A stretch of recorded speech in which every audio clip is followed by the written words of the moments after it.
할렐루야. 그리스도인의 자녀교육 개론 드디어 네 번째 강의를 시작합니다. 5가지 주제를 함께 배웠지요. 신뢰하고, 가르치고, 기억하고, 양육하고, 그리고 오늘 5번째 주제이자 네 번째 강의인 나누어라라는 제목으로 같이 우리가 강의를 시작하고자 합니다. 오늘 나누어라의 주제 바로 레위기 19장 5절에서 6절까지 말씀입니다. 너희가 여호와께 화목제의 희생을 드릴 때 너희는 하나님께서 받으실 만한 것을 드려야 한다. 너희는 그것을 드리는 그날이나 그 다음 날에 그것을 먹어야 한다. 3일째 되는 날까지 남은 것은 불로 태워야 한다. 이것은 화목제에 대한 말씀입니다. 화목제가 어떻게 우리 부모들이 자녀를 그리스도인으로 교육하는 데 있어서 중요한 원칙이 될지 같이 나누도록 하겠습니다. 그러기 위해서는 우리가 5대 제사에 대해서 잠깐 알아야 될 필요가 있습니다. 번제, 소제, 화목제, 속죄제, 속건제로 이루어진 5가지 제사. 그 중에서 매일매일 드려지는 동물의 가죽을 제외하고 모든 부위를 태워드리는 제사가 바로 번제와 소제입니다. 번제 같은 경우에는 때로는 생활 형편에 따라서 숫송아지, 순양, 순염소, 산비둘기, 집비둘기 이런 새끼들로도 같이 드려질 수가 있었지요. 소제는 곡물을 이용한 제사였고요. 고운 기름, 고운 가루, 기름, 유황, 소금을 있는 그대로 혹은 요리를 해서 드려졌습니다. 아니면 포도주를 사용한 전제도 여기에 포함시키기도 합니다. 그래서 번제와 소제는 매일 드려지는 제사였습니다.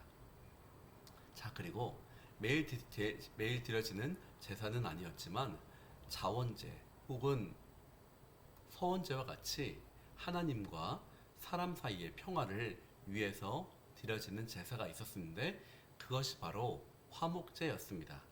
그래서 하나님의 은혜에 감사하는 경우나 서원하는 경우에 드려지게 되었죠.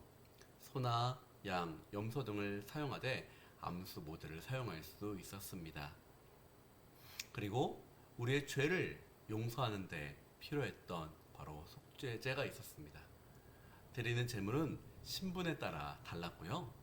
제사장이나 백성은 수송아지, 족장은 수염소, 평민은 암염소 혹은 어린 암양을 드리곤 했습니다. 혹은 제물을 드릴 수 없을 가난한 자의 경우에는 비둘기 2마리를 드렸는데 이것도 어렵다면 고운 가루 10분의 1 에바를 드렸습니다. 하나님께서는 하나님께 예물을 드릴 때 그 사람의 사정에 맞게 예물을 받으신 것을 알 수가 있습니다. 그리고 하나님의 성물을 범하거나 계명을 어겼을 때 혹은 이웃에게 손해를 끼쳤을 때에 성물과 이웃에 대한 보상이 필요할 때에 금액의 5분의 1을 더해서 갚는 바로 속건제가 있었습니다. 자, 이것이 왜 우리 가운데 중요할까요?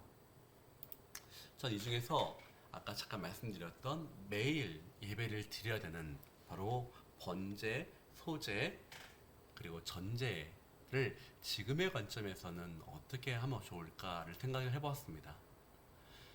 물론 저는 목회자이기 때문에 목회자에게 있어서는 매일매일의 우리 성도님들을 위한 기도가 아닐까 그런 생각을 해보았습니다. 아버지로부터 중요한 걸 배웠는데요. 매일매일 하나님께 예배를 드리는 것이었습니다. 성도가 있건 없건. 때로는 아버지하고 저하고 둘이 새벽 기도를 드렸을 때도 많이 있었고요. 아버지, 어머니가 둘만이 드렸던 예배가 참 오랫동안도 있었습니다. 그런다 할지라도 꾸준하게 예물을 드렸고 제물을 드렸던 우리 아버지, 예배를 말씀드리는 것입니다. 그것이 하나님께서 참 기뻐하셨던 것 같습니다. 자, 지금 그거는 목회자의 관점이고 또 목회자로서 교회를 섬기는 자로서 저도 지금도 우리 성도님들 위해서 매일매일 기도를 하려고 힘쓰고 있습니다. 자, 그렇다면 가정에서는 어떨까요? 가정에서는 아버지가 하나님의 제사장으로 세움을 받았습니다. 물론 모든 그리스도인들이 다 제사장이죠. 하지만 그 중에서도 가정에서만큼은 하나님께서는 아버지를 통해서 혹은 아버지가 믿지 않거나 하는 경우에 어머니를 통해서 하나님께서는 자녀들에게 복을 주시기 원하시는데, 가정에서도 어떻게 예배를 드립니까? 매일매일 가정 예배를 드릴 수는 없잖아요.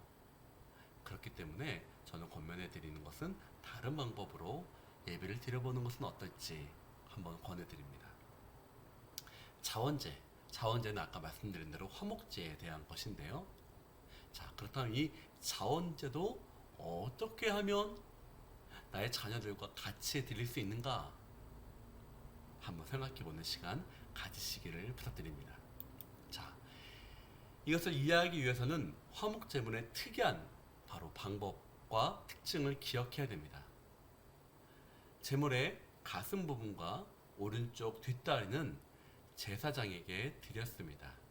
하지만 나머지 고기는 화목 제사를 드린 이후에 제물을 드린 사람과 가족 그리고 이웃들이 공동 식사를 하였음을 성경은 말하고 있습니다. 자, 제물을 드렸는데요. 그 제물이 반드시 드려진 날과 그 다음 날 이틀간에 다 먹어야 되는 것입니다. 가볍게 저희가 소 한 마리를 생각해 볼까요? 소를 예물을 드렸다면 그 무게가 어마어마하겠죠. 네, 뭐 600kg, 500kg? 자, 그런데 가슴 부위 띄어드리고 내장을 빼고 그리고 오른쪽 다리를 띄운다 할지라도 제가 얼마큼 남았는지는 잘 모르겠습니다. 정확하게. 하지만 반만 생각해 볼까요? 한 300kg. 300kg을 한 가족이 다 먹을 수 있을까요? 네. 저희 가족 한 끼 먹어도 뭐 1kg도 못 먹습니다. 네, 한 근 조금 넘게 먹거든요. 4명이서. 물론 아이들이겠지만. 자, 그 말은 무엇이냐면 이웃과 함께 이것을 나누라는 것입니다. 가정의 일인데 이웃과 같이 나누라. 근데 그 이웃과 나누는 것을 우리 가정의 모든 구성원들이 같이 경험하게끔 하는 것입니다. 재물을 드린 그 사람만이 느껴지는 것이 아니라 재물 드린 사람과 재물 드린 가정과 그리고 이웃과 같이 그 기쁨과 하나님께 드려진 자원제죠. 그 하나님께 드려진 은혜, 감사, 서원 그런 것들을 같이 경험하라는 것입니다. 하나님의 은혜를 혼자만 경험하는 것이 아닌 가족이 같이 경험하게 함으로써 그 이후에도 끊임없이 하나님에 대한 사랑과 예배가 이어지도록 그리고 하나님의 은혜가 어떻게 이루어지는지 선을 통해서 드려진 그 제목이 어떻게 하나님으로부터 돌림을 받는지에 대해서 배우는 귀한 교육적 장치이기도 하는 것이 바로 화목 제물입니다. 자, 그렇다면 우리가 상건제, 끊임없이 드려진 예배, 그리고 이 화목제, 특별한 경우 같이 특별한 예식을 통해서 드려진 이 예물을 이 두 가지 예식을 통해서 두 가지 예배를 어떻게 하면 가정 가운데 접목할 수가 있을까요? 저는 이렇게 한번 권면드리고 싶습니다. 아침과 저녁에 가정을 위한 축복 기도를 아버지가 하기를 바랍니다. 혹은 어머니가 해주시면 좋겠죠. 저는 끊임없이 합니다. 네, 항상 한 번도 빠짐없이. 그래서 지금도 제가 잘 때 깜빡하고 피곤하고 누워 있잖아요. 그러면 제 자녀가 둘이 막 다가와서 기도해달라고. 기도 안 해주면 안 되겠다고. 네, 부모로서 참 행복한 시간인 것 같습니다. 그리고 아침에 자녀들 꼭 안아주면서 아빠 출근하기 전에 새벽 기도 때는 좀 못하고요. 하지만 새벽 기도 가지 않고 이제 정시에 제가 출근하는 경우는 아침마다 꼭 안아주면서 자녀에게 축복한다라고 하고 출근을 합니다. 저 아내에게도 제가 그렇게 합니다. 그것이 부모에게 주신 하나님의 큰 권위인 것 같습니다. 상건제로 매일 하나님께 드려지는 제사이지요. 어떻게 아버님들 한번 도전해 보시겠습니까? 네, 해보십시오. 은혜가 넘칠 것입니다. 그리고 가능하다면 가정 예배를 드렸으면 좋겠는데요. 저는 이제 개인적으로 목회적으로 볼 때는 수요 저녁 예배가 어떤지, 그러니까 수요 저녁 예배를 같이 드리라는 것이 아니고요. 가족끼리 같이 식사를 그러니까 꼭 하루는 꼭 한 번은 가족들이 식사를 풍성하게 하고 그런 다음에 하나님께 좀 예배를 같이 드렸으면 좋겠습니다. 그것이 수요 저녁 예배를 제가 꼭 뽑는 이유가 요일 중에서 요일이 가장 좋을까 생각해 보니까 월요일이나 화요일은 이제 주일 예배 끝나고 나서 바로인 것 같고 주중에 중간 있는 가장 좋은 날짜가 수요일인 것 같더라고요. 그래서 수요일 날은 가정 예배, 금요일 날은 순 예배, 그리고 주일 날은 공동체 예배 이렇게 예배를 좀 나눠보면 어떨까? 하면 이거는 제 개인적 생각입니다. 혹은 뭐 아침에라도 같이 가능하다면 뭐 매일매일 아침마다 예배 드리는 가정이 있다는 건 듣게 되었거든요. 근데 어려울 수 있잖아요. 저희가 처음에는 그러다 보니까 저녁 예배는 한번 같이 드려보면 어떨까라고 한번 권유해 드립니다. 아니면 이것도 어렵다. 사실 저희 가정은 이게 좀 어려워요. 제가 수요 저녁마다 늘 있다 보니까 그래서 암송을 좀 같이 하는 시간을 갖습니다. 네, 제가 잠깐 말씀을 드렸죠. 앞에서 이제 말씀 외우는 걸 때 잠깐 말씀을 드렸는데요. 같이 말씀을 식사 때 외우면서 우리가 하나됨으로써 하나님께 드려지는 그런 시간을 좀 갖는 것. 근데 이것이 매일매일 드려지는 것이죠. 자, 또 하나는 이제 좀 특별하게 하나님께 감사할 일이 있어서 감사 예물을 드리잖아요. 혹은 죄 때문에 드려지는 건 좀 많이 없겠지만 좀 하나님 앞에 드려질 때에 소원을 하거나 감사를 드리거나 뭐 좋은 일이 참 많겠죠. 큰 일만 생각한다면 새롭게 직장을 얻었거나 아니면 새롭게 이사를 하거나 자녀를 낳게 되거나 아니면 여러 가지 어머니가 아프셨는데 낫게 된다는 거나 이런 좋은 일들이 있을 때 그냥 넘어가지 마시고 작은 금액이라 할지라도 헌금을 하나님께 좀 드렸으면 좋겠습니다. 근데 그 헌금을 드릴 때 내 자녀에게 알려주시고 드렸으면 좋겠습니다 라는 것입니다. 나 혼자 아는 것이 아니라 여보 너 오늘 헌금 낼게 그래서 내 지갑에서 준비한 금액을 딱 드려내는 것이 아니라 자녀들과 같이 그것을 나누는 것이죠. 왜 이 헌금을 드리는지에 대해서 이야기를 하고 이 헌금을 내가 왜 드리는지에 대해서 같이 나누면서 자녀들로 하여금 기쁜 일이 있을 때 하나님께 감사 헌금을 드리는 것에 대해서 자연스럽게 교육을 하는 것입니다. 자, 그러면서 가능하시다면 기쁨을 같이 누렸으면 좋겠습니다. 즐거운 일이 있을 때 좀 이웃하고도 나눴으면 좋겠고요.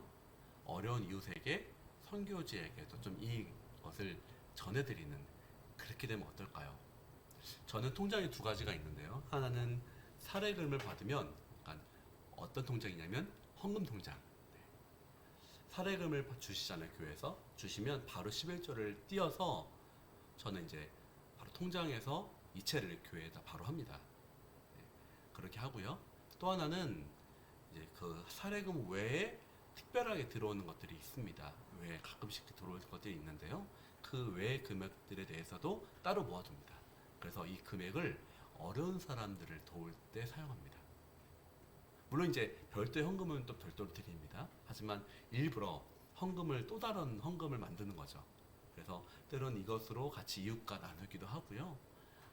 선교지에 있는 특별한 선교사님들에게 보내기도 하고요.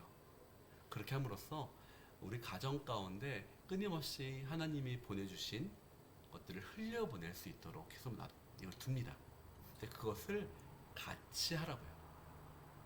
그리고 가능한지 모르겠습니다. 네, 이건 저는 목회자로서는 좀 이거는 권면해 드린 것 중 하나인데 감사원금을 좀 크게 드리고 싶을 때가 있잖아요. 한번 이것은 저희 교회의 이것은 교회의 입장은 아닙니다. 이렇게 제가 목회자로서 경험한 건데요. 그 감사원금의 정도의 금액을 같이 순리 예배 사람들과 같이 나누는 것도 전 좋은 화목에 하는 부분이라고 생각합니다. 감사원금을 50만 원 드리고 싶잖아요. 그럼 그 중에서 10만 원을 교회에 드리고요. 아까 그 우리가 화목 제물을 말할 때 한 부분을 제사장에 꼭 드리라고 했잖아요. 네, 그렇기 때문에 한 부분은 드리고 나머지 한 40만 원 정도가 있다면 그것을 순예배 전체를 같이 초대를 해서 식사를 한다든지 그렇게 해요. 실제로 제가 섬겼던 예전의 교회 같은 경우에는요. 자녀가 돌 잔치가 있었습니다. 그랬더니 부모님이 교인들이 다 100여 명 됐거든요. 돼지를 한 마리 잡으셨습니다. 네, 통째로요. 그래서 예배 끝나고 온 식당에 돼지 한 마리를 이렇게 잡아가 통째로 같이 나눴던 기억이 있습니다. 그 기억이 지금도 저는 기억이 납니다. 아, 그리고 그 자녀가 돌잔치를 했다는 것도 아직도 기억이 납니다. 놀랍죠. 자녀들로 하여금 하나님께 헌금을 이렇게 드리는 거구나. 그리고 헌금뿐만이 아니라 같이 기쁨을 사람들하고 혹은 이웃들하고 나눌 수 있도록 하셨구나. 나의 기쁨이 나 혼자만의 기쁨이 아니라 같이 예수 믿는 사람들과 나누게끔 하셨구나. 배우게 하는 것입니다. 어떤가요?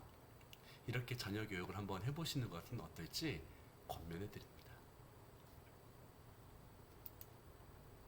네, 마무리 됐습니다. 벌써 4주간의 시간을 마쳤습니다. 도움이 좀 되셨는지 모르겠네요.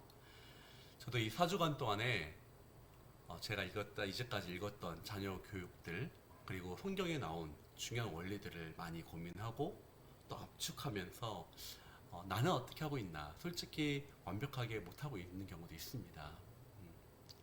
하지만 이 말씀을 준비하는 저에게도 도전이 되었고요. 다시 한번 같이 여러분과 함께 하나님이 주신 이 귀한 자녀들, 나보다 더 사랑하신 하나님의 자녀들인 이 귀한 자녀들을 예수님의 자녀들로, 예수님을 믿는 거룩한 제자들로 클 때까지 우리는 함께 이 길을 걸어가기를 축복하고, 그리스도인의 자녀에 대한 것들 사실 굉장히 적게 얘기한 거 더 많이 있을 것입니다. 하지만 이것이 가장 디딤돌이 됐으면 좋겠습니다. 이것이 시작이 되었으면 좋겠습니다. 많이 고민하시고요. 같이 남편과 아내하고 상의하시고 혹은 주변에 있는 사람들과 같이 이 믿음의 고민을 같이 하신다면 굉장히 풍성한 우리 하나님의 귀한 교육을 감당할 수 있지 않을까, 그렇게 생각을 해봅니다. 축복합니다. 감사합니다. 이상으로 모든 강의를 마치도록 하겠습니다. 감사합니다.